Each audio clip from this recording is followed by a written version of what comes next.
Morning, everyone. Welcome to the January 9th, 2024 meeting of Henderson County Fiscal Court. Happy New Year. Onward we go. And we will begin, as we always do, with an invocation. And Reverend Charles Johnson's with us to lead us in prayer. Please stand. Good morning to everyone and Happy New Year to all of you. Let us pray. Father, as we come into this new year, we come renewed, we come refreshed. We're praying for the needs of our communities. We're putting all of our needs in your hands. Bless our city and our county government. Bless our state. Bless our nation. The leaders, pray that they will govern and that they will govern according to Christian values and according to your word. Bless and strengthen us throughout this day. Help us to be good stewards of our time, our resources, as well as all of our efforts. Continue to bless and strengthen our military men and women who serve across this land for our freedoms and our rights.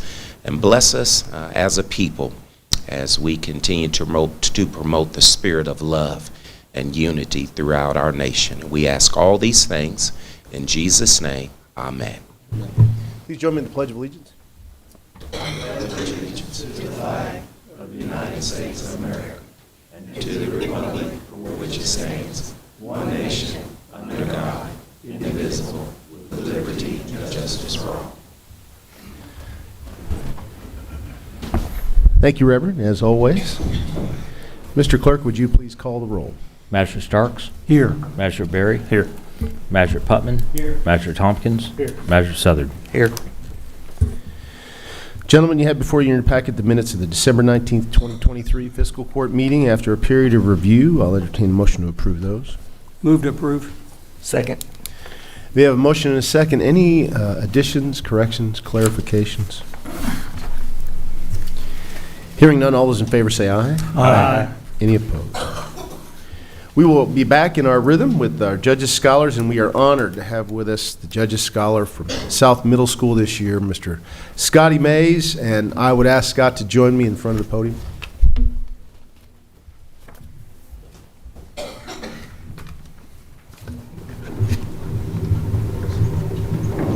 We're going to read a proclamation in your honor.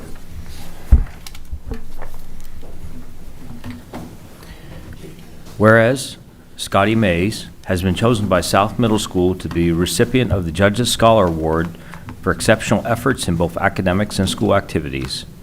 And whereas Scotty's hard work and dedication in making the most of educational experiences and developing positive relationships with teachers and other students will lead to future success. And whereas success is measured in many different ways, whether it be passing a test, scoring the winning point, achieving a particular goal, or taking the necessary steps for overall improvement. And whereas the Henderson County school system could not let Scotty's efforts go unnoticed. And whereas the Henderson County Fiscal Court supports the school system and acknowledges these accomplishments as being significant because students such as Scotty Mays will be our future leaders. And now, therefore, I, Brad Schneider, County Judge Executive of Henderson, join with the Henderson County Fiscal Court to proclaim today, January 9th, 2024, as Scotty Mays Day here in Henderson County.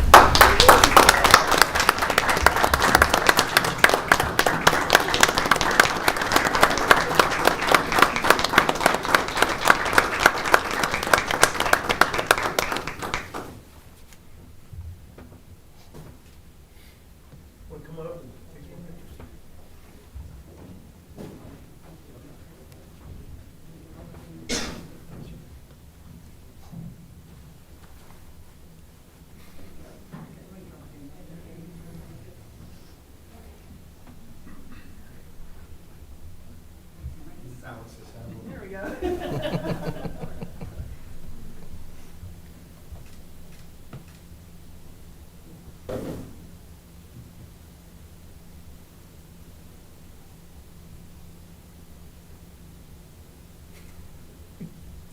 One more.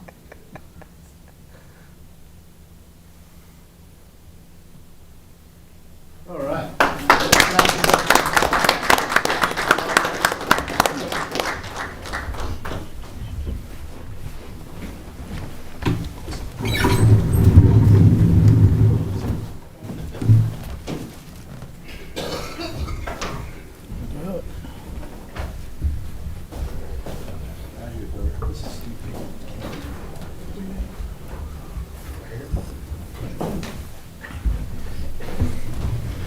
Well, congratulations, Scotty, and his family. I know you're proud, and school representatives, I know, are very proud of him, obviously.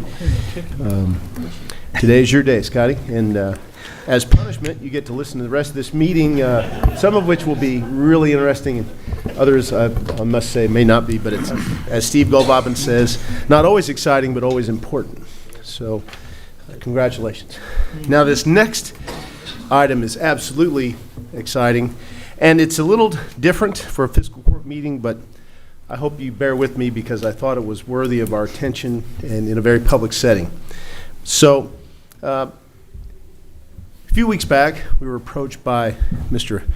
James Orahood, a longtime banker here and semi-retired, but I believe he wanted to get himself out of the house kind of job in his retirement, and went to work for Columbia Sportswear in Four-Star Industrial Park, and he called our office and wanted to talk to me, and what he wanted to talk about was how impressed he was, how proud he was of the effort of especially our local facility in Columbia as a whole, to be engaged in the community, to participate in the community, to help our community.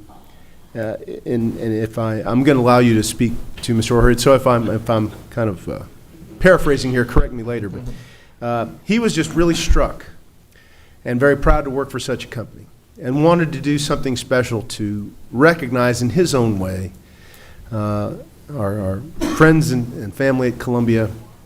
And after hearing him, I thought, well, there's absolutely no other thing we can do than to bring him before fiscal court and do this for, I think, a company we all respect and admire. With that, I'd like to bring Mr. Orahood to the mic, if you don't mind. And you can elaborate a little bit on what I've said, but I think I characterized your comments correctly, yes? Thank you. I appreciate that. In 27 years banking, I was fortunate to be involved with a lot of businesses, both here and primarily in Evansville. But since I retired, I was a substitute teacher out at South Middle School for 11 years. And I couldn't keep up with the kids, and so I needed to find a job just to supplement my retirement. So I started working with Allied Security, and I landed a job out at Columbia. And in the 3 years that I've been working out there, the whole company as a whole, you probably already know this, but Columbia as a sportswear company is like the 8th largest in the world, behind such monumental companies, Nike, Adidas, and to be that large, you know, the corporate structure and just the corporate attitude, you know, they're up there, you know, and oftentimes in a small community like this, you know, companies like that come into it, they offer good jobs, things like that, but they really don't do a lot for the community. I mean, they're here and they pay taxes and things like that. But since I've been out there, it's absolutely phenomenal. Mr. Sellers, Mr. Smith, their whole management team, the way they treat people, the donations, I mean, truckloads of donations. And that really struck me. It's a tough world out there, and to have people, and I apologize, I've got a condition that makes me cry, so I'm not normally. It's called empathy. Well, thank you. But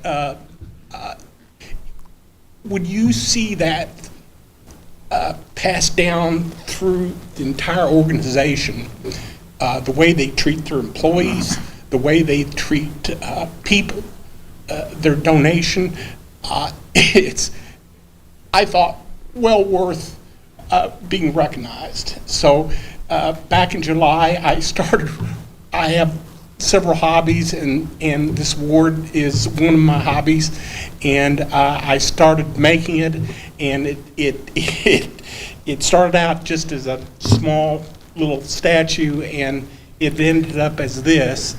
But let me talk a little bit about it, if you don't mind. Thank you.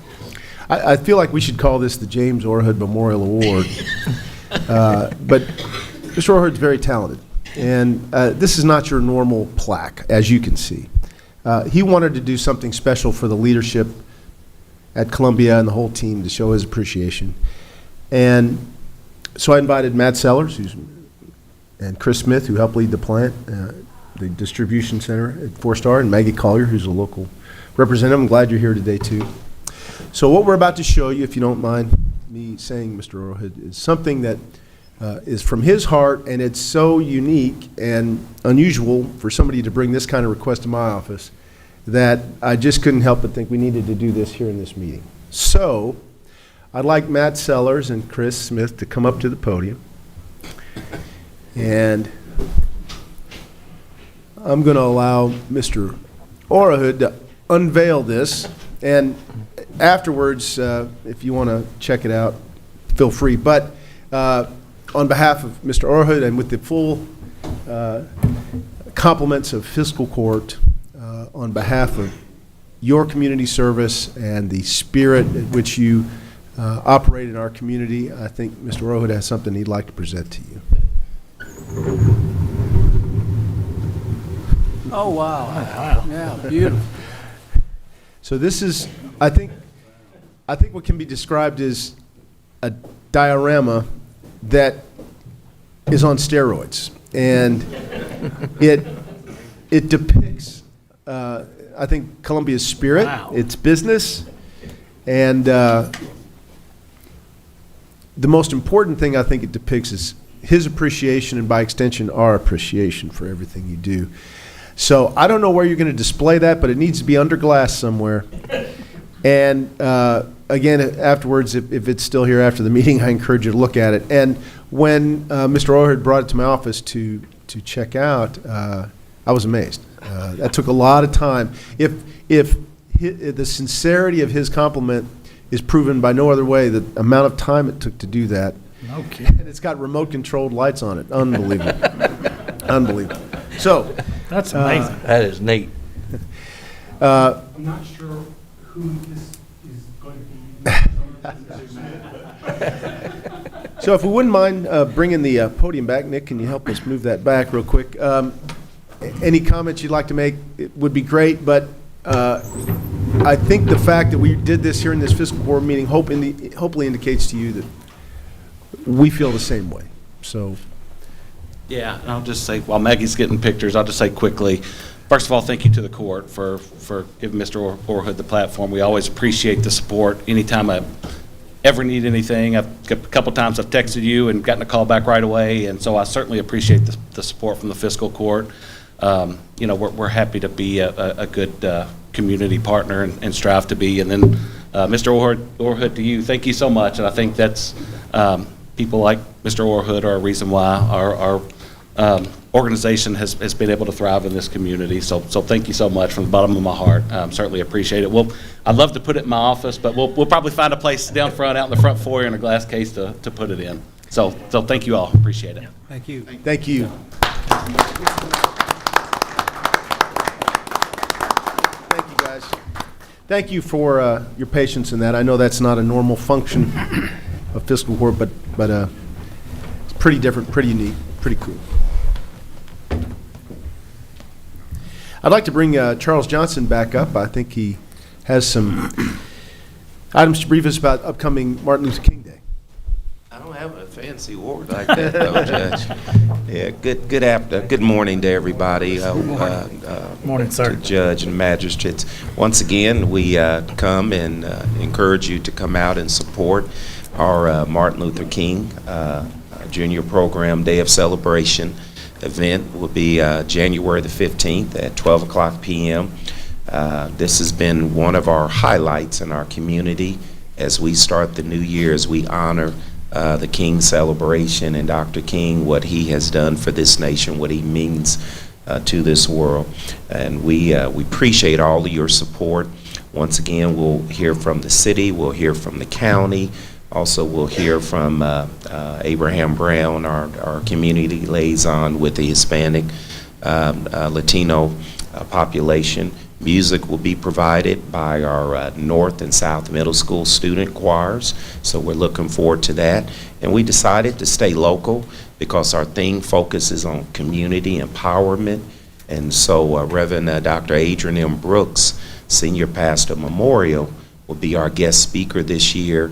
And oftentimes when I talk about greatness, we look far and wide, and we have greatness right in front of us. And Pastor Brooks is doing an outstanding job in the city of Evansville, and through the community, through the Memorial Baptist Church, through his community development, building homes, affordable housing throughout the city there in Evansville. And plus, he has Kentucky roots. He was born right here in Henderson, and so he's looking forward to coming and sharing with us. So if you don't have anything to do, next week, next Monday at 12 o'clock p.m. We start at 12 o'clock p.m.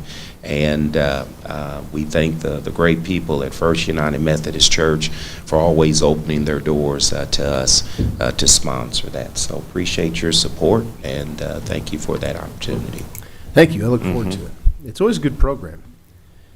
I know Reverend Dunn says if you have nothing else to do, I'd say make time to do this. It's worth it.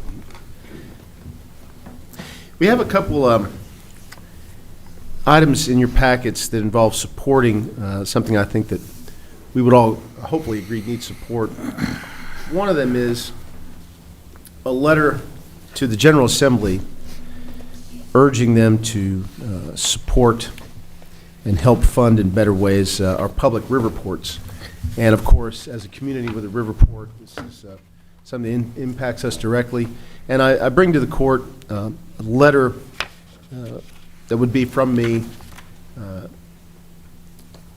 helping to lend our voice to an effort that the Riverport Association and directors across the state are hoping to bring before the General Assembly. And if you had the chance to read it, I think that it absolutely make sense for our county to be involved in that effort. So you see the letter, and I just asked for a motion to approve me signing on behalf of Fiscal Court to send this on to the necessary advocates. Any questions about that? Worthy task, so moved. I'll second. Any other questions? I appreciate it. All those in favor say aye. Aye. Any opposed?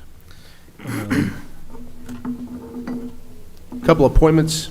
Matt Hunsaker and Steve Hutto have both served with distinction on the Henderson Regional Industrial Development Authority. We reconstituted that authority a few years ago, and it has already become a very valuable tool in our tool chest for economic development. And both Steve, who acts as treasurer and secretary, as well as Matt Hunsaker, who has taken over for John Henderson, have done a very good job, and they'd like to re-up. So we don't need a fiscal court vote on that, but I want to let you know they have my full confidence, and they're doing a good job. We also have a resolution, I think you saw, about supporting the establishment of a veterinary school program at Murray State. Unbelievably, we are one of a few states, actually more than a few, that do not have a veterinary program. Many of our students who want to become veterinarians have to leave Kentucky to go get those degrees, and that has probably not been of best service to agriculture here in Kentucky. So Murray State is efforting to start their own program, and they ask for support from various rural counties and other organizations to lend their formal support to establishing the veterinary school. So we have a resolution that would, to that effect, urging the approval of a veterinary school at Murray State, and I'll have the clerk read the resolution, and we can discuss it after he's done. Support for Murray State University Veterinarian School Program. Whereas the Henderson County Fiscal Court recognizes the critical role that veterinary medicine plays in promoting animal health, ensuring food safety, and supporting the agricultural industry within our county. And whereas the establishment of a school of veterinarian medicine at Murray State University has the potential to address the growing demand and shortage for veterinary professionals in our area. And whereas the Commonwealth of Kentucky does not have a school of veterinary medicine and currently funds 168 spots for Kentucky students at out-of-state universities spending over $5 million annually. And whereas the Henderson County Fiscal Court recognizes the positive impact that such an institution may have on our area's agricultural and animal-related industries by allowing local residents the ability to receive their Doctor of Veterinary Medicine degree at an in-state university. Now therefore be it resolved that the Fiscal Court of Henderson County, Commonwealth of Kentucky, fully supports the creation of a School of Veterinary Medicine at Murray State University and will encourage other local, state, and federal authorities to fully support the creation of this school. Any questions about that? Not sure. This will be acted upon immediately. It's probably a long process to get both support and the necessary credentials lined up, but you have to start somewhere, and Murray State's beginning that effort. So this is what this is about. So the second, who do they need to get permission from? They're probably going to be needing some funding from the state, so the General Assembly's among them. But it's not, it's their choice to take it on, and then we're just encouraging the state to get behind them with funding, correct? Yeah. Okay, so moved. Second. So we have a motion and a second. Any other discussion or questions? All those in favor say aye. Aye. Any opposed? Thank you. And I know the folks at Murray State, of which we have many, many graduates here, thank you as well. Next, we have a step in a process for helping to establish an ordinance regulating the next kind of prospects of renewable energy related construction here, and that's battery farms. There's one proposed for Toyanth Austin Road, and we've worked quite extensively with our team at the Planning Commission office, Steve Gold's office, and also the city to try to craft ordinances that will help regulate them, make sure the county and residents are protected in case they need to be decommissioned, and other aspects of safety that relate to them. And the first step in doing that is to ask the Planning Commission to bring that before their board and offer public hearing. And so, Brian Bishop, our Planning Commission Executive Director, if you want to come up and elaborate on any of that, what he needed first is a directive letter from us asking them to undertake this formally. So.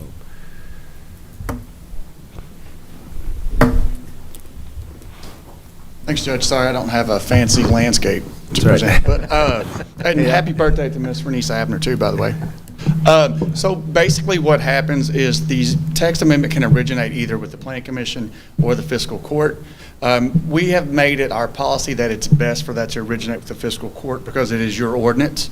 We don't want to seem like the Planning Commission is telling you what to do.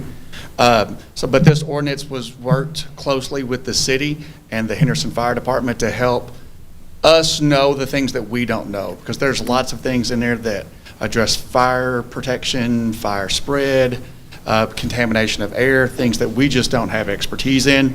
It relies heavily on NFP 855. So lots of stuff to digest in there. Yeah, so what's that? The National Fire Protection Code 855, and it specifically deals with battery storage and lithium type batteries. So, which we would not have anything or any background in. So I touched on it briefly, and for the members of the court who haven't gone through this process before, once we send you this origination letter, what happens then? So basically what we will do is we will put it on the agenda for the Planning Commission. We will hold a public hearing. We will make a recommendation back to the Fiscal Court. Typically, there's mild suggestions in there, maybe tweaking some language a little bit here and there, but the body and the meat of the ordinance stays the same for the most part.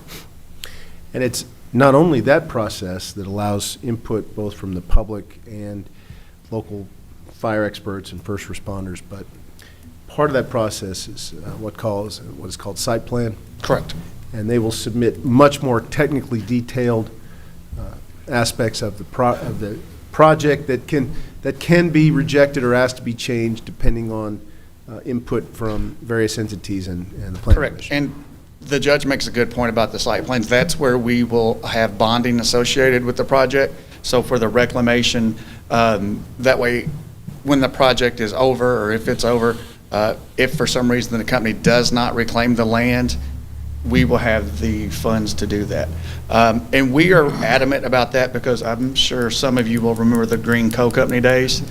We do not want to be stuck in that spot again, so we will be very adamant about bonding. One of the things about battery farm that makes it different than, say, the solar farm projects we've worked on in the past is they're a much smaller footprint. I think the battery farm takes up around 30 acres.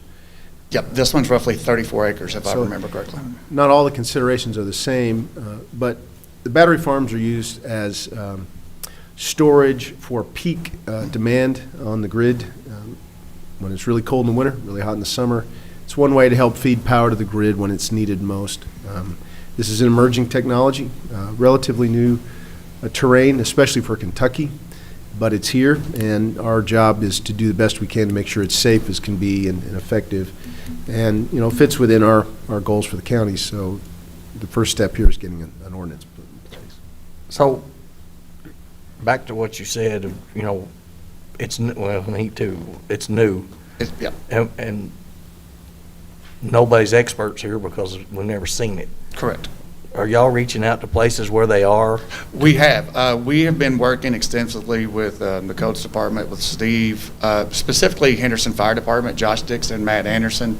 The chief and assistant chief have been worth their weight in gold on this. They have been reaching out to other communities. We did a conference call with a community in New York because they had 2 battery fires within 6 months, or within, no, Jennifer, was it 30 days?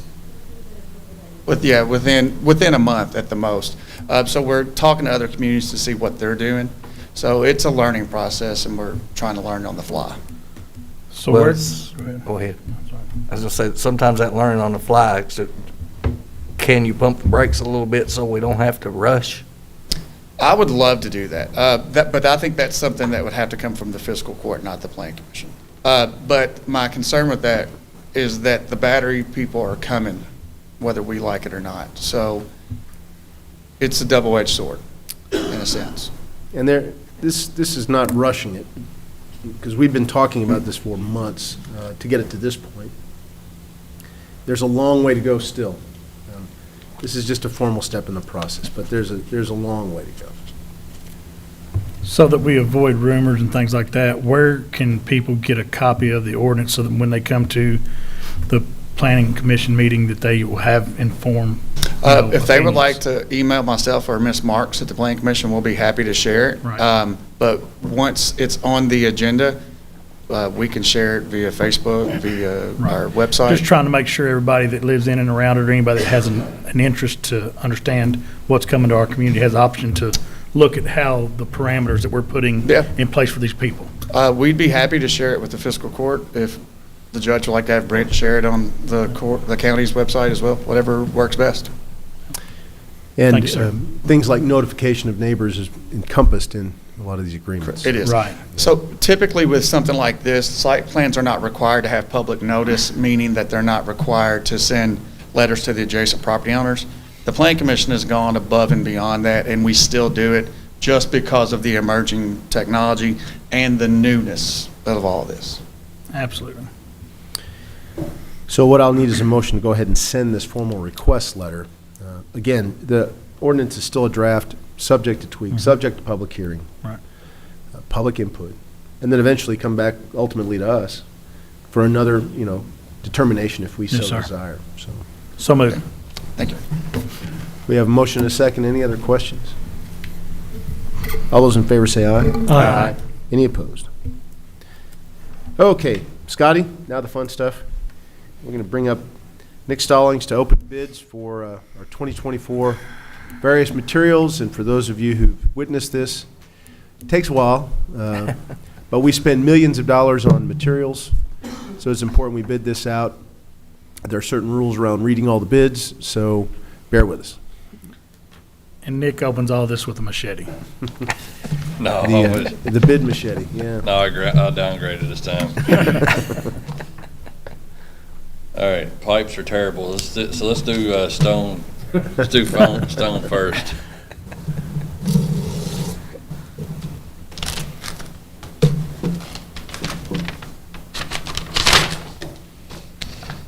All right, this one's from Moser Crushed Stone.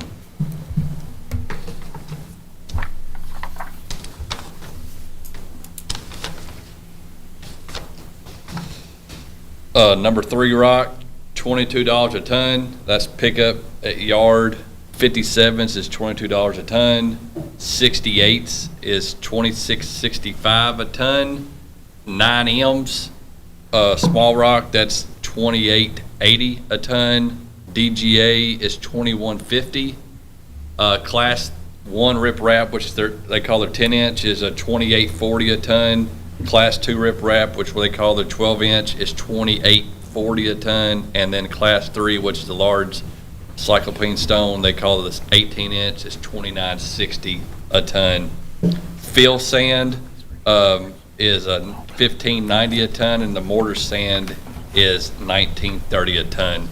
They also submitted a bid for pea gravel, which is $25.20 a ton. And they didn't have any competition. You should have Hazex there. Oh, yeah, I see them now. I thought they were there for the pipes.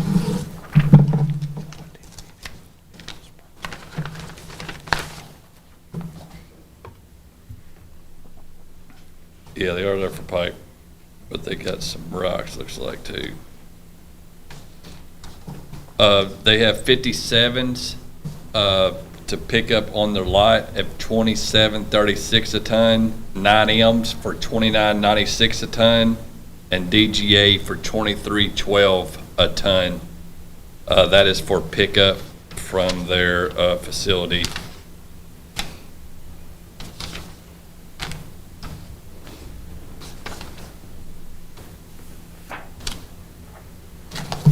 All right, so that's that one. All right, so now I'll move to pipe.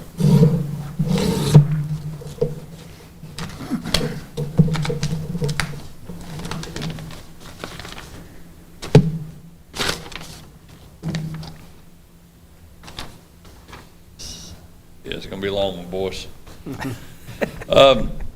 So the 12-inch, this is corrugated metal pipe, 12-inch, 16 gauge, all this will be 16 gauge, as I say, different. 12-inch pipe is $22.80 a linear foot, 15-inch is $27.36 a linear foot, 18-inch is $34.20 a linear foot, 24-inch is $43.32 a foot, and 30-inch is $54.72 a foot. Then we jump up to 14 gauge for 36-inch pipe.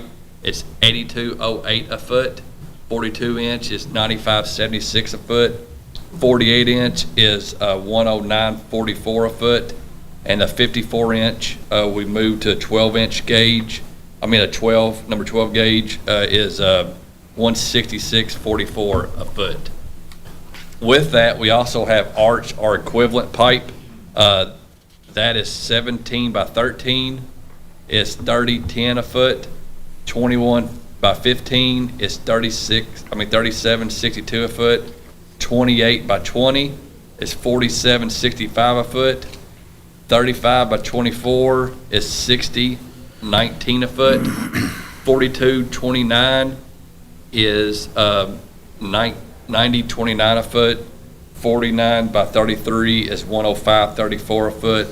57 by 38 is 163.02 a foot. And our 64-inch by 43-inch, which is a 54-inch equivalent, if you're keeping score, is 183.08 a foot. Now for our larger pipe, this is for 60 inches and greater. For 60-inch is 152.76 a foot. A 66-inch is 168.72 a foot. Our 72-inch is 184.68 a foot. 78-inch is 271.32 a foot. 84-inch is 291.84 a foot. 90-inch is 312.36 a foot. And our 96-inch is 335.16 a foot. Our 108 is 483.36 a foot. and our 120 inch, which is a 10-foot diameter pipe, 10 gauge, is $526.86 a foot. With that also comes equivalents. We got 66 by 51 is $230.74 a foot. 73 by 55 is $253.31 a foot. 81 by 59 is $275.88 a foot. 87 by 63 is $298.45. 95 by 67 is $231.02 a foot. 103 by 71 is $243.60. 112 by 75 is $368.68. 128 by 83 is $531.70, and 142 by 91 is $579.56 a linear foot. And we got, all right, so that was a polymer coat if y'all keep score. Now this is aluminized, which is a different type of coating. It's got all the same. We got 12 inch, 1680 a foot, 15 inch is 2016 a foot, 18 inch is 2520 a foot, 24 inch is 3992 a foot, 30 inch is 4032 a foot, 36 is 6048 a foot, 42 is 7056 a foot, 48 is 8064 a foot, 54 inch is 12264 a foot.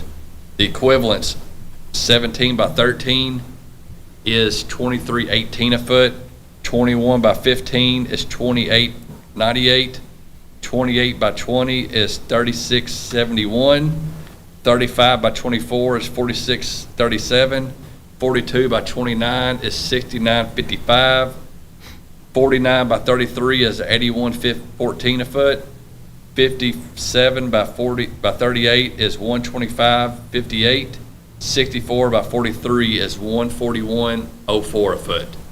Then we go with a larger pipe.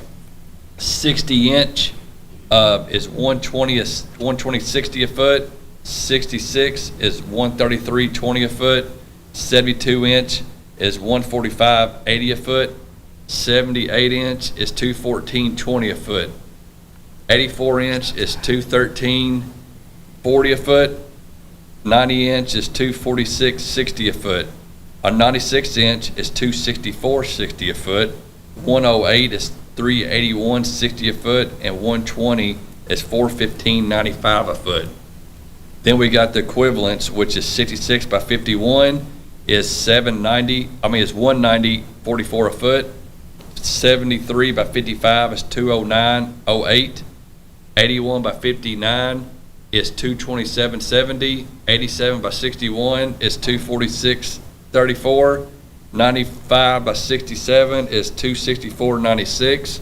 103.71 is 283.60 a foot.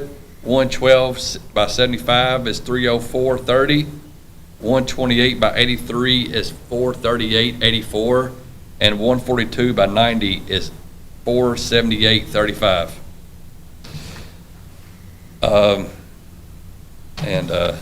Hopefully that's it. Oh yeah, that's it, of course. That's good. Any questions? Is this like when we get Kurt to read it? Is this like a Yeah. can I get Can we just Kurt do to the summary? Not in this case. Can I get Kurt to read Trust this? me, it would be more convenient. All right, now we've got, that was corrugated metal. Now we have our, this is our plastic pipe, dual wall, corrugated outside, smooth wall inside. Who's this from, Nick? This is from Ohio Valley Drainage, which the last two, the polymer coated and the aluminized were also from Ohio Valley Drainage. We have $1.69 a foot for 4 inch. 6 inch, we got $3 a foot. 8 inch, we have $4.32 a foot. 10 inch, we have $8.11 a foot. And 15-inch, we have $10.17 a foot. We have a 18-inch is $14.06 a foot. The 24-inch is $22.68 a foot. The 30-inch is $32.06 a foot. 36-inch is $42.37 a foot. 42-inch is $66.11 a foot. And then 48-inch is $75.94 a foot. Our 60-inch is $128.13 a foot. And that tops out the plastic pipe. They don't make anything bigger than 5 foot diameter plastic. So that concludes our bids. You'll take those back and review and bring us back a recommendation, correct? Yes.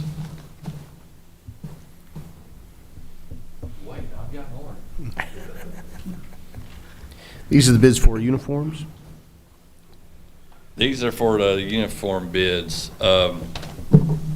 UniFirst.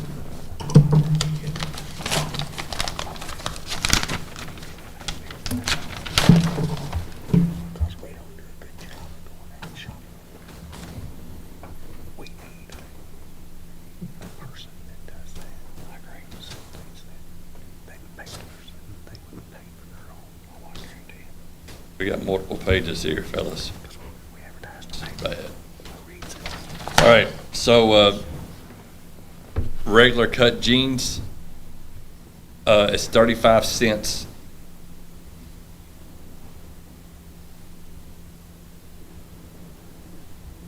All right, they've got this thing.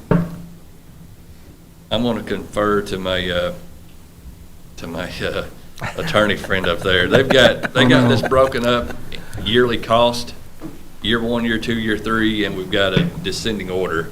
How would we can run can I just do everything in 3 year? Because obviously that's the better price. And if everybody else that ran 3 year can stick with that. Just go ahead and read it into the record. Sorry. All right, so regular cut jeans, 35 cents. Year 1 is $26.80, year 2 is $20.10, and year 3 is $13.40. Carpenter jeans, 31 cents. $20.64 year 1, $15.48 year 2, and $10.32 year 3. Denim bibs, 50 cents. $45.16 year 1, $33.87 year 2, $22.58 year 3. Industrial short sleeve, 18 cents, $13 year 1, $9.75 year 2, $6.50 year 3. Industrial short sleeve is 20 cents. 15.20 year 1, $11.40 year 2, and $7.60 year 3. Cotton shirt short sleeve, 24 cents, $18.90 year 1, $14.18 year 2, and $9.45 year 3. Cotton long sleeve is 29 cents, $20.90 year 1, $15.68 year 2, and $10.45 year 3. We have the elastic waist pants is 26 cents, $21.40 year 1, $16.05 year 2, and $10.70 year 3. And the coveralls is 43 cents, which is $33.25 year 1, $24.94 year 2, and $16.63 year 3. All right, so that's UniFirst.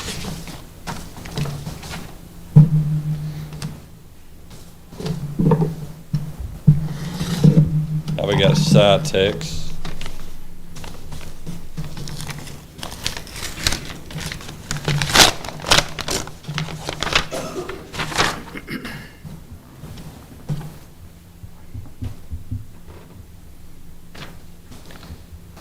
Okay, regular cut jeans, 20. cents a foot, $25.60 year one, $25.60 year two, and $15.36 year three. Carpenter jeans is 21 cents, $26.25 for year one and year two, $15.75 for year three. Denim bibs is 36 cents a foot, $49.86 for year one and year two, $29.92 for year three. Prorated, prorated replacement shirts, if you want to do the long sleeve, it's 20 cents, and the short sleeve is 20 cents, $16.60 for year one and year two, and year three is $10. For the short sleeve is 20 cents, also $16.60, year one and year two, $10 for year three. The cotton short sleeve is 20 cents, $24.91 year one and year two, $14.95 for year three. Cotton long sleeve, 20 cents, $24.91 for year one and year two, $14.95 for year three. The elastic waist pants, 20 cents, 30 to $23.72 for year one and year two, $14.23 for year three. The coveralls is 27 cents, $35.78 for year one and two, $21.46 for year three.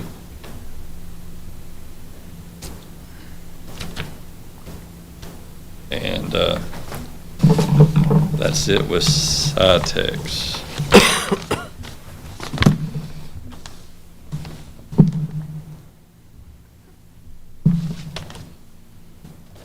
We got an alternate bid from SciTex.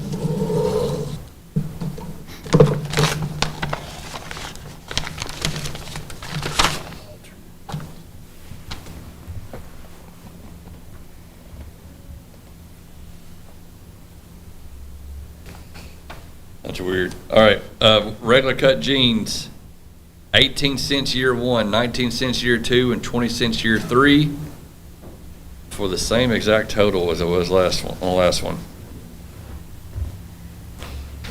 But I'll read them out. $25.60 for year one and year two, $15.36 for year three. Carpenter jeans is 19 cents, 20 cents, and 21 cents for year one, two, and three. $26.25 for year one and two, $15.75 for year three. Denim bibs is 34 year one, 35 year two, and 36 cents year three. $49.86 for year one and two, $29.92 for year three. Short sleeve shirts is 18 cents, 19 cents, and 20 cents respectively, for $16.60 for year one and two, $10 for year three. Short sleeves, long sleeve shirts are the same price, 18, 19, and 20 for year one and two and three, with $16.60 year one and two, $10 a year three. The cotton short sleeve is 18, 19, and 20, $24.91 for year one and two, $14.95 for year three. The long sleeve is 18, 19, and 20, year one, two, and three, $24.91 for year one and two, $14.95 for year three. Adjustable waist pants is 18, 19, and 20 for year one, two, and three, $23.72 for year one and two, $14.23 for year three.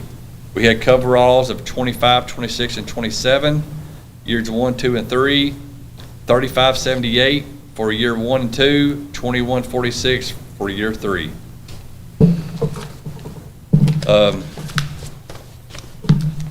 Nick, that alternate bid, does it indicate that it's some sort of different parameter that they submitted that? What it looked like is that we could buy the individual garments for year one, year two, and year three set up besides paying the yearly price. That's the only thing that was separating the two. But I'll go back and muddle through this, and I'll put together a spreadsheet. That way, present that back with court, and then we can make our selections next court date. Any questions on this? No, that cleared up my question about the two SciTex bids. Yeah, that's what I saw the difference of, is the way you pay for the garments, so. We'll await your recommendation. Right. And Nick, as you're looking at that and evaluating those, I know I've seen lots of those clothing type bids before, or the contracts they have usually have some interesting terms about automatic renewals and things like that. So if you could pay close attention to those, we don't necessarily want to be locked into something like that.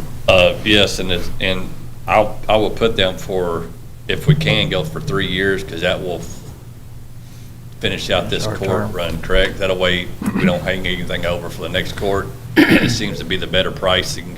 So which I'll bring all that next court, but if we can extend it out through the 3 years, it seemed like, by me reading, it seemed like the better pricing, so.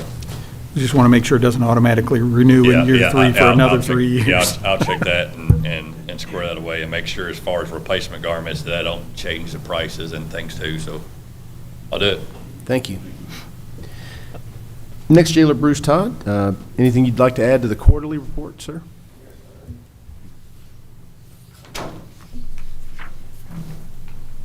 Good morning, gentlemen. Morning.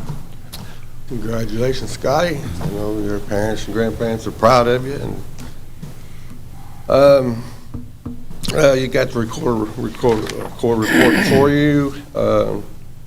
The big project on there was we had to replace a 60-gallon kettle in the kitchen. It cracked.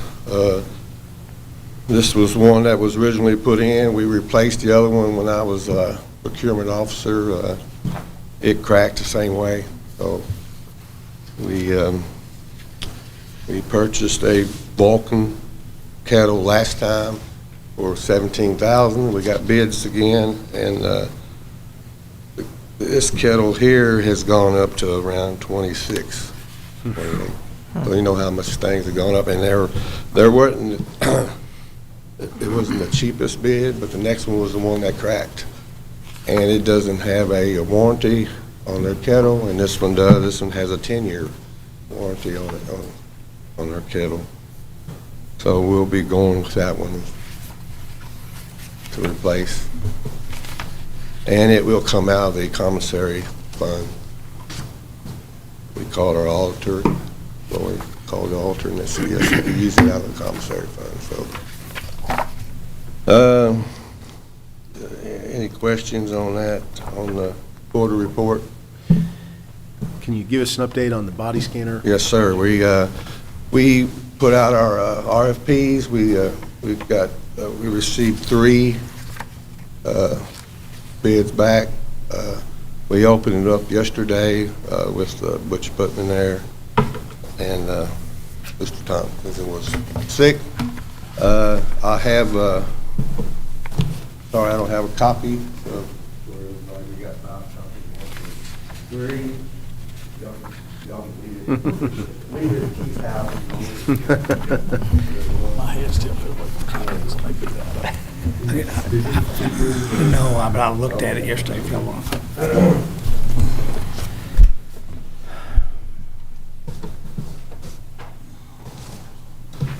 This one was, we received 3. The first one did not follow the RFP, so we had to disqualify them. And the other one was higher. This was the cheapest one. The other one was like $300,000. This will run us $151,000. We do have a grant for $100,000 tech grant, so it costs us around $151,000. So Colonel Hendricks has gone to look at this one. There's one in Warwick County. I called them yesterday, and they were thrilled with it. I called a couple other places, and they had no problems with them. It's a compact, more compact one, so it'll fit. We won't have to do a big renovation in the booking area. We'll just have to remove a few things, a few items. So this will be the one we'll go with probably. So we'll finish looking at it, calling other places, and then we'll get back with you probably next court meeting with a policy and procedures with it. We got the one from Keiko, and we'll probably change some language in that one or mirror it and use that one. And your total cost out of pocket and the cost of renovating the entrance can be handled within your current budget? Yes. I'll tell you what was interesting to Jailer was the footprint that they sent with that. Yeah. They sent out the whole footprint, and it was very compact. Yeah. You know, so when you put it there in booking, it looks, you know what I mean? It's just, looks like it'll fit just without building something or knocking something down. So Yeah. it was compact, and that was pretty impressed, you know. Yeah, had it was. where you stand, and I can't remember the dimensions of, was it 3 by 72 or something, 36 by Yeah, 72. 36 by something like- 72, It'll be in your, bid And to remind the package court and those watching, what exactly do these scanners scan for? They'll pick up some drugs, and, like weapons. I heard of one, matter of fact, the one I talked to said they found a pistol in a female cavity.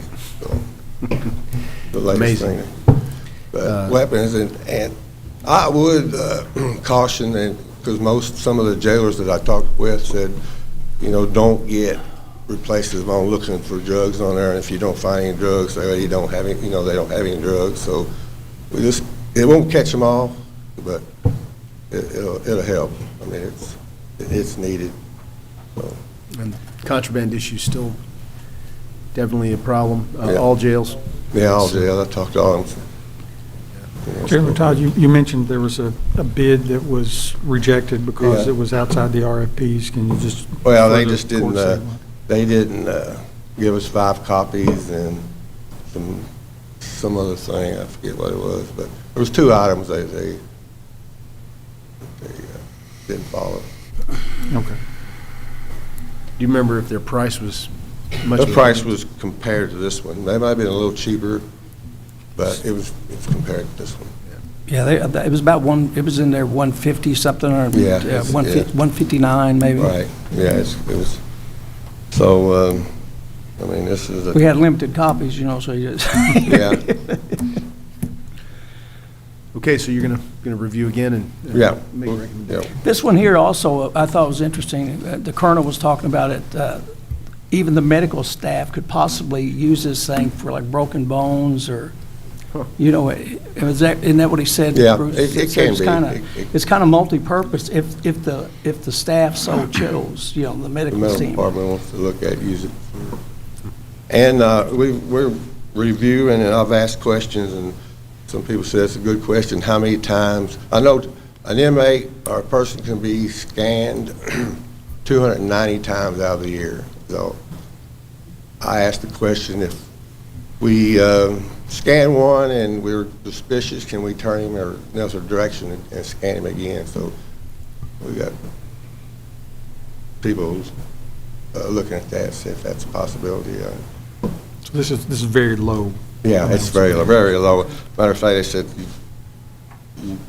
something from your home, you could be, Yeah, that was my question, the Yeah, possible it's- health issue. yeah, it's very, very low. So you don't have any concerns about health issues for inmates? Yeah, I've been told that this one, TSA has been using this one also, and smaller ones, airport, so, That'd be the thing, the guy running the scanner. yeah. How exposed is he gonna be? Because 290 times on a inmate, Yeah. not likely, but the guy running the scanner might do it 400 or 500. Well, this one has a cord on the screen, so I think we can move it around to. Go away from Oh, it. yeah, it's Have enough distance. got a cord. Any other questions? No, I'll just comment, though, that this one appeared to have all the, it was like state-of-the-art right now. It's not like Right. next year you're looking at, this is an old model, and you're looking at something they come out with something to replace it. So, and all the software and everything seemed to be all in order.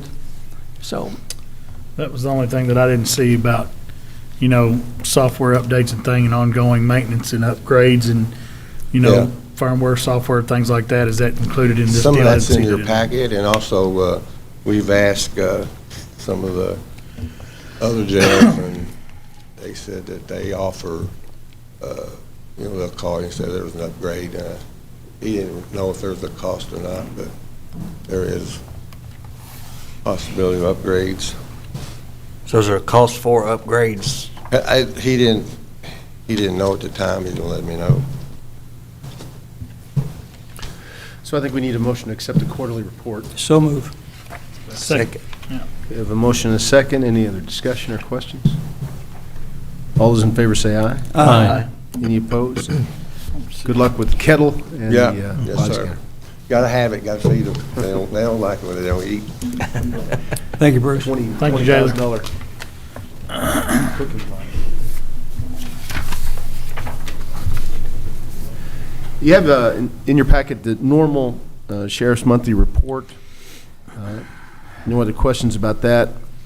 I'll entertain a motion to approve that. So move. Second. The motion and a second. All those in favor say aye. Aye. Any opposed? And now we get into something that has caused some confusion in the past, and I think this is Chip's second go-around with this document. Yeah, a little more understanding this time than the last time. Yeah, the state requires the fee offices to submit to the state an estimate at their budget. That we'll collect. Yeah. This is just something the state requires. It is an estimate, and again, required by Chip to turn in. Anything you'd like to add to that? No, it's increased from last year to this year. It's increased about 5.5%, but it's still extremely conservative because we'd rather be Under promise, over deliver. Correct. So. And he needs to turn this in. We need to approve it. And again, it's educated guess, and he tries to be very conservative so that. Yeah, and what we do is, to give you an idea, we look at the last 5 years. Now, we're still dealing with a couple COVID years, so it sort of skews things, but the girls do a really good job, and we sat down yesterday, and they explained everything to me to give me a better understanding, so. And the state understands this is a guess, what actually happens. And again, for instance, the interest rate on our fee account for October and November were unbelievable. Absolutely unbelievable. But the likelihood of that continuing, so we, we have to estimate what it's going to be like for '24, so. So we need a motion to approve this. So moved. We have a motion and a second. Any other questions of Chip around this process? All those in favor say aye. Aye. Any opposed? Thank you. And likewise, Renisa Abner has to submit hers as well. And anything you'd like to add to that, Renisa?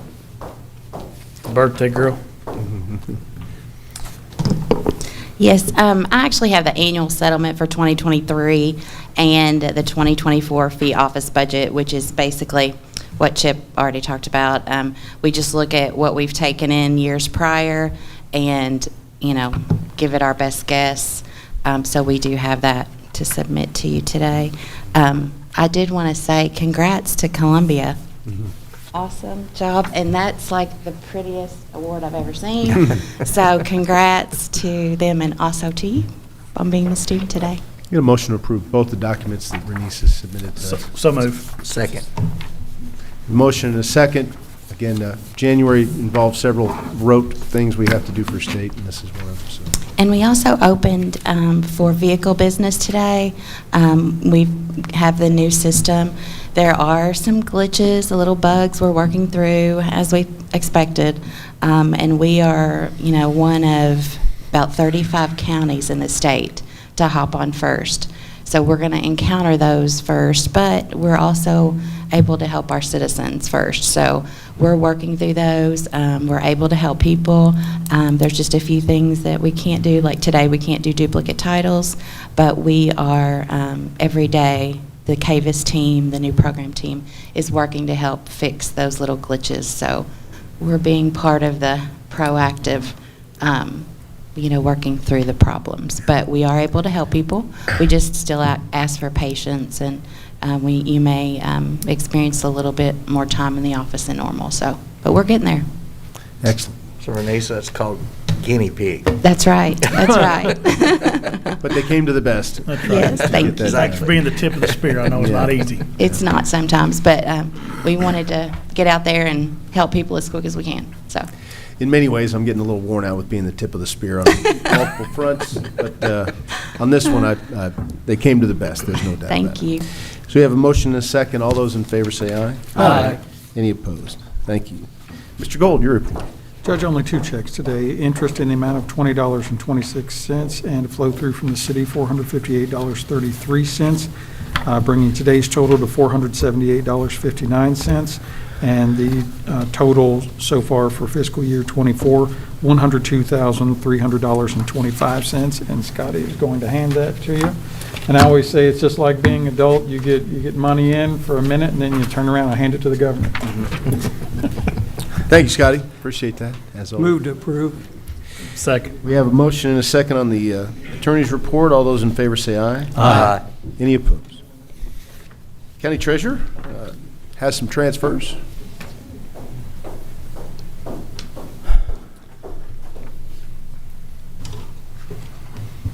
I have one appropriation transfer, and it is as presented to you, and this is for the Sheriff's Department, and this is transferring within the appropriation lines to accommodate supply purchases, which would be additional rifles and bulletproof carries. Then I have two cash transfers, and this is to correct two December deposit errors. From the road fund to LGEA, $2,921.66. From the health insurance fund to the road fund, $31,952. Any questions about those? Move to approve the transfers. We have a motion and a second. All those in favor say aye. Aye. Any opposed? And you have some claims? Yes, I have claims. From the road fund to M&G Services LLC, $218,542. This is for the Hatchet Mill Road Bridge install and is to come from the bridge construction and contracted construction appropriation lines. From the jail fund to Advanced Document Solutions, $940.79. This is for copier charges and is to come from the data processing equipment appropriation line. To Republic Services, $784.13. This is for monthly service and is to come from the contracted services other appropriation line. To U.S. Bank, which is the credit card, $2,032.66. The majority of this is to come from the equipment repairs and maintenance and also the office supplies appropriation lines. Move to pay the claims. Second. You have a motion and a second. Any other questions about those claims? All those in favor say aye. Aye. Any opposed? Thank you. At this time, if anybody in the audience would like to come up and say anything for good of the county, we welcome you to. Oh. It's always interesting when Nick comes up for good of the county. I just never know.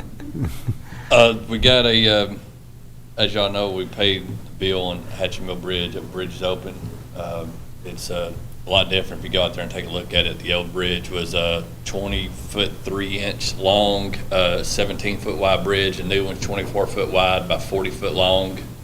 Moved it up the channel and helped correct the channel flow, so the scour wasn't so bad on the abutments. So a lot wider area out there now and guardrail and that kind of thing. So it's a lot safer, a lot wider.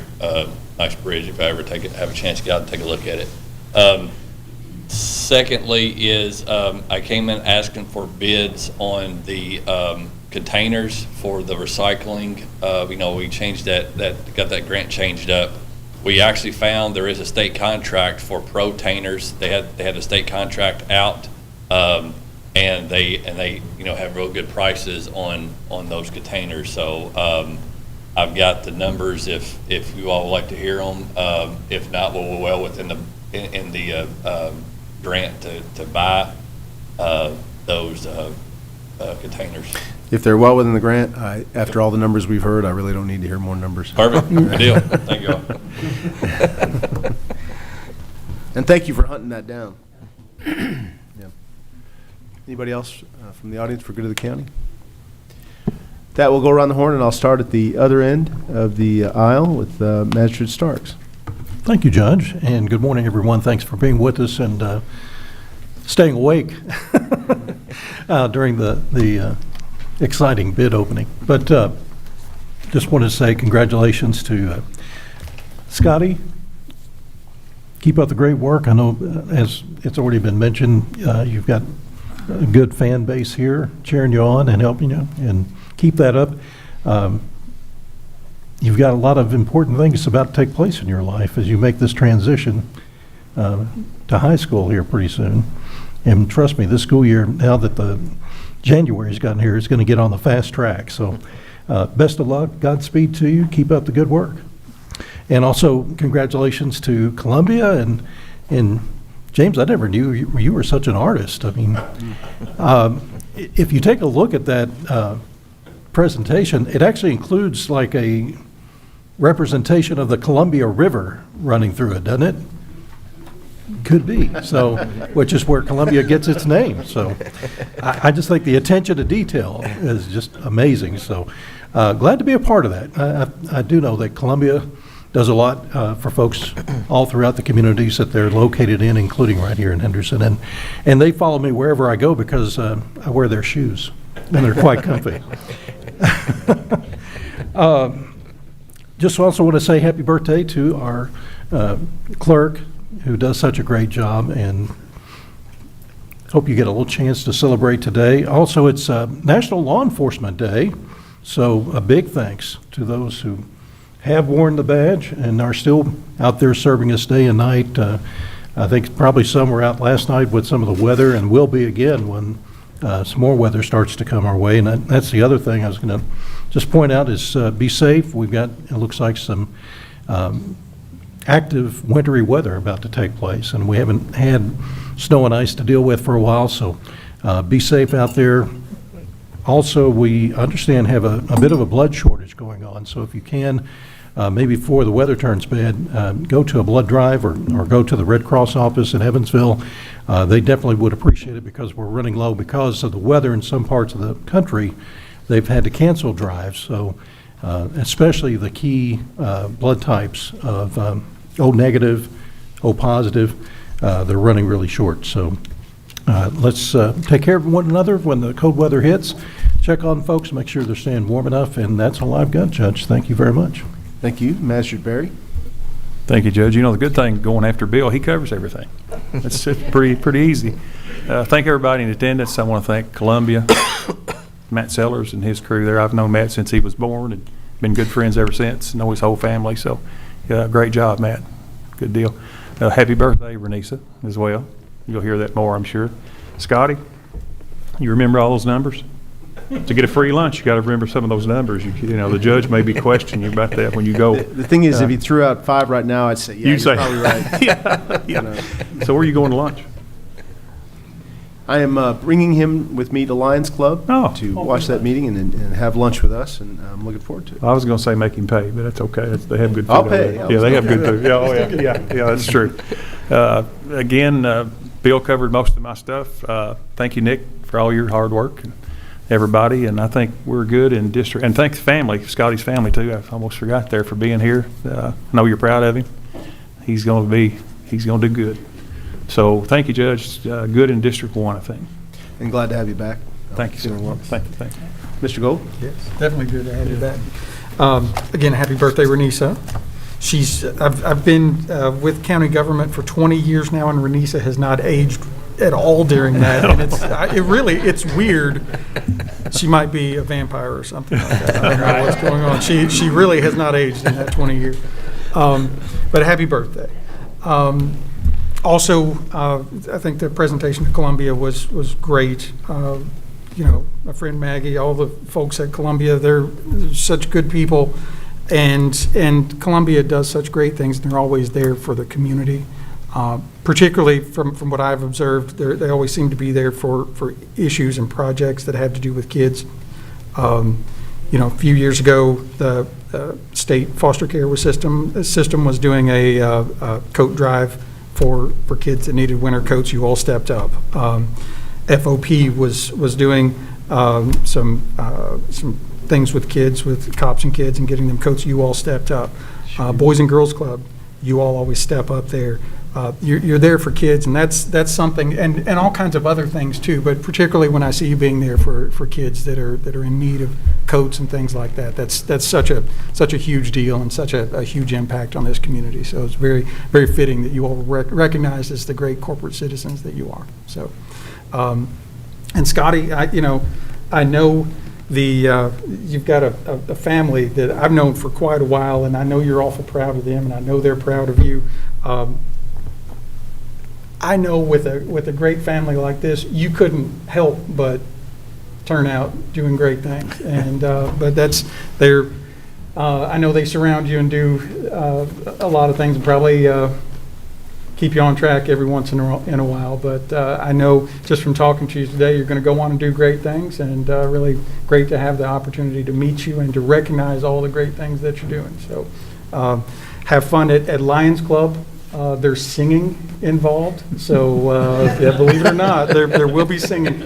You won't have to do a solo unless you want to, but there'll be singing. There'll be a bad joke, sometimes told by the judge, sometimes not. How's that song go? Oh, I forgot. You don't want me to try to sing. I need many other voices around me to drown me out. I always say that I'm a very bad but enthusiastic musician and singer, but Heart's in the sometimes right too place. enthusiastic. Yeah, exactly. Other than that, things are going well in the county attorney's office. We had a whole lot of people out with some emergency health issues, and we're close to back up to full strength. So it's the folks that did not deal with those issues, we had a lot of people step up and go way above and beyond to make sure that the operations side that the public saw, particularly in our child support division, was hit pretty hard with appendectomies, broken legs. I mean, you name it. Gosh. And we had a couple of days, it was just me and one other person in the child support office out on Clutie Park Plaza. But the ones that were healthy and able to be there really stepped up and took care of things. So I just want to recognize them for really going above and beyond to make sure we're able to continue providing service to the citizens of Henderson. Thank you. Thank you, Mr. Gold. Master Putman? Thank you, Judge. Not much left on this end. I mean, congratulations, Scotty. Again, I know you come. I know your family, great people. So you got great DNA. So, and as Mr. Gold said, probably big things in your future. Just keep up the good work. Renisa, happy birthday again, and ditto what Mr. Gold said. You're timeless. You're timeless. Yeah. And Nick, thank you for the expedient way you got through those bids. To me, it wasn't as painful as I remember last year. So, yeah. And Columbia, what can you say? The presentation, that award, James, was beautiful. So, congratulations to you guys. And all is good in the fourth, Judge. Master Tompkins? Yes, sir. Congratulations, young man. It's not anybody that gets, not everybody gets a day named after them. I certainly don't, and rightfully so. But to get to where you are, a lot of hard work has been put in, and accountability and being a leader. So doing the right thing when nobody's watching comes naturally for you, evidently. Keep that up, and it'll take you a long way. We're proud of you. Congratulations, family. Glad to have good young people around. Proud to say I know the whole Columbia team out there, Chris and Matt.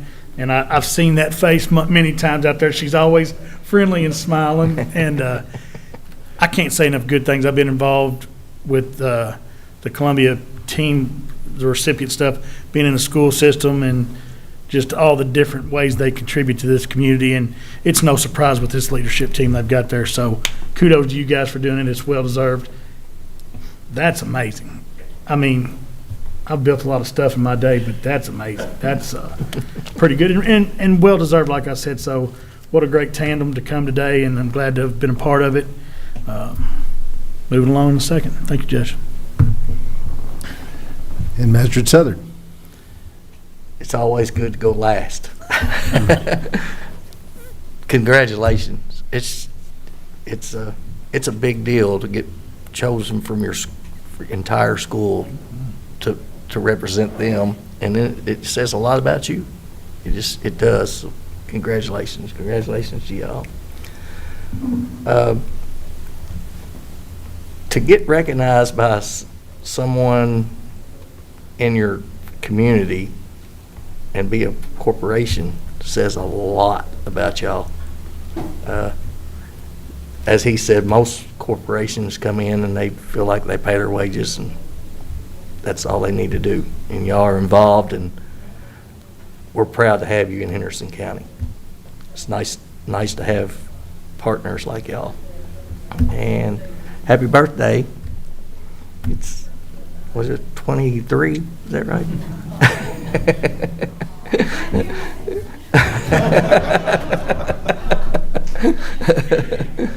And all's good in District 3. Thank you. I've got a few items. First, let me say congrats to Scotty. Look forward to hosting you at Lions. I'm sure you're proud, and young people like you give me hope for the future of this community. And so congrats. And speaking of that, I want to invite everybody to the graduation for this year's class of Henderson Leadership Initiative. It's going to be next Thursday evening at the Fine Arts Center. I'll get you more information about that, but I think many of you are familiar with HLI. We have HLI fellows or graduates, several with us in the courtroom today.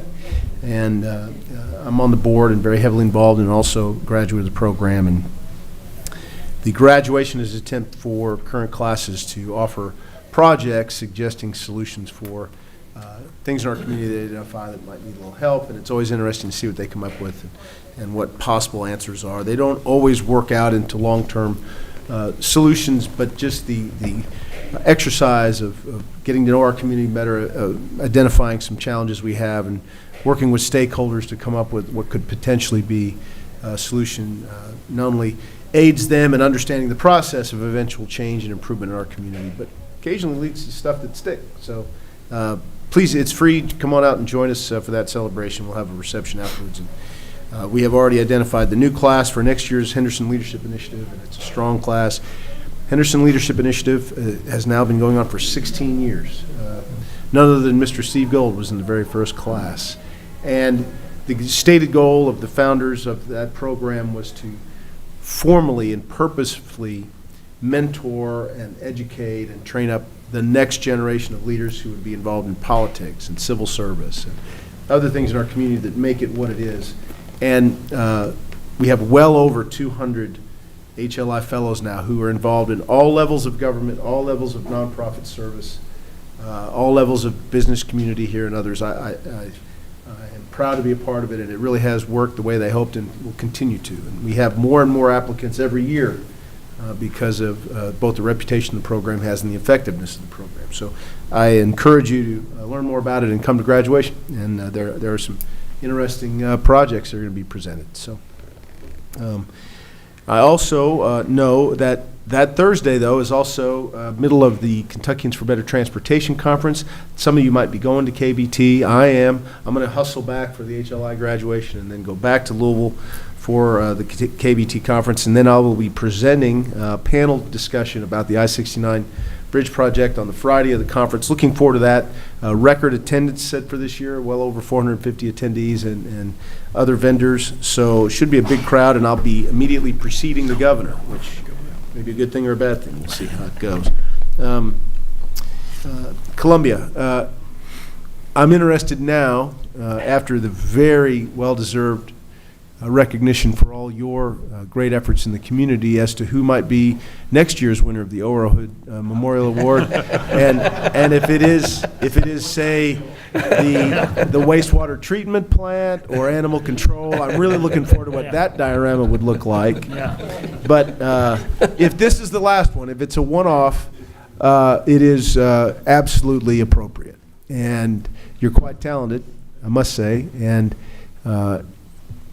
as Master Souther said, I think to have somebody who works at a very basic job in the plant, not one with a whole lot of responsibility in the grand scheme, but somebody who is observant and has been around the block a time or two, to take the effort to say thank you and that they see what you're doing I think is quite something. You don't always get that from just folks on your team. They count on you to compliment them. They count on you to recognize them. So when somebody like Mr. Orhood takes the time to say thank you to you, I think that's a big deal. And so thank you for bringing that to us. I appreciate you, and it turned out to be good. I really am glad we did that. Couple items of note: we have begun the opt-out period for dues on tax bills for volunteer fire departments.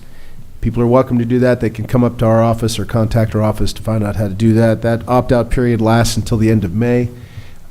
We appreciate everybody who supports our volunteer fire departments. A reminder that even if you opt out on having your dues appear on tax bills, you can write checks privately to volunteer fire departments and be members in good standing.